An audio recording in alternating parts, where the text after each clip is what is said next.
ആശുപത്രി superintendent Sreejayan telephone ലൈനിൽ ചേരുന്നുണ്ട്. ഡോക്ടർ, എന്താണ് സംഭവിച്ചത്? ഡോക്ടർക്ക് ഉണ്ടായിരുന്ന സമയത്താണോ ഇങ്ങനെ ഒരു പുകച്ചുരുളുകൾ വീണ്ടും കാണപ്പെടുന്നത്? എന്താണ് സംഭവിച്ചതെന്ന് അറിയാൻ കഴിയുന്നുണ്ടോ?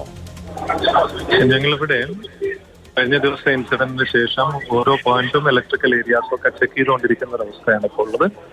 അതിൽ 6ാമത്തെ നിലയിൽ നമ്മുടെ 14 ഓപ്പറേഷൻ തിയേറ്ററുകളാണ് ഉള്ളത്. തൊട്ട് താഴെയായിട്ട് ഇന്റൻസീവ് കെയർ യൂണിറ്റ് ആണ്.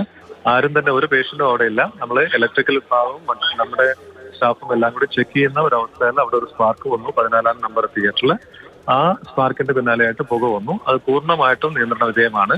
ഫയർഫോഴ്സും പോലീസും ബാക്കി അനുബന്ധ എല്ലാ ആൾക്കാരും ഇവിടെ തന്നെ ഉണ്ട്.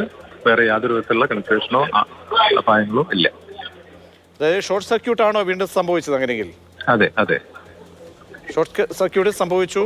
അത് ഈ സെർവർ അത് ആ റൂം പ്രവർത്തനക്ഷമമാക്കുന്നതിന്റെ ഭാഗമായിട്ടുള്ള പരിശോധനകൾക്കിടയിലായിരുന്നു ഈ സംഭവം. അവിടെ ഉള്ളതല്ല. ഇതിപ്പോ ഞങ്ങൾ അതായത് ഹോസ്പിറ്റൽ തിരിച്ച് ഫംഗ്ഷനിലാക്കാനുള്ള തീരുമാനത്തിന്റെ ഭാഗമായിട്ട് 6ാമത്തെ നിലയിലുള്ള തിയേറ്ററുകളിൽ പരിശോധന നടത്തുകയായിരുന്നു. അതിൽ 14ാം നമ്പർ തിയേറ്ററിൽ പരിശോധന നടത്തുമ്പോഴാണ് ഇത് സംഭവിച്ചിരിക്കുന്നത്. അല്ല, താഴെയുള്ളതല്ല. താഴത്തത് ഏറ്റവും ഗ്രൗണ്ട് ഫ്ലോറിൽ അത്യാഹിത വിഭാഗം പ്രവർത്തിക്കുന്നതാണ്. അത് നമ്മൾ അവിടുത്തെ ബാക്കി വർക്കുകൾ ചെയ്തു വരുന്നേ ഉള്ളൂ. പക്ഷെ മുകളിലെല്ലാം നമ്മൾ ഇലക്ട്രിക്കൽ ഇൻസ്പെക്ടറേറ്റും ഇലക്ട്രിക്കൽ ആൾക്കാരും എല്ലാം കൂടി ചേർന്ന് അതിന്റെ പരിശോധന നടത്തിക്കൊണ്ടിരിക്കുന്ന സമയത്താണ് ഇത് വന്നിരിക്കുന്നത്. വലിയ തോതിലാണോ ഡോക്ടർ പുകച്ചുരുളുകൾ? പൂർണ്ണമായിട്ടും അണ്ടർ കൺട്രോൾ ആണ്. ഞങ്ങളെല്ലാം ഈ ചുറ്റുവട്ടത്ത് തന്നെ ഉണ്ടായിരുന്നു. ജീവനക്കാർക്ക് മറ്റെന്തെങ്കിലും ബുദ്ധിമുട്ടുണ്ടായോ?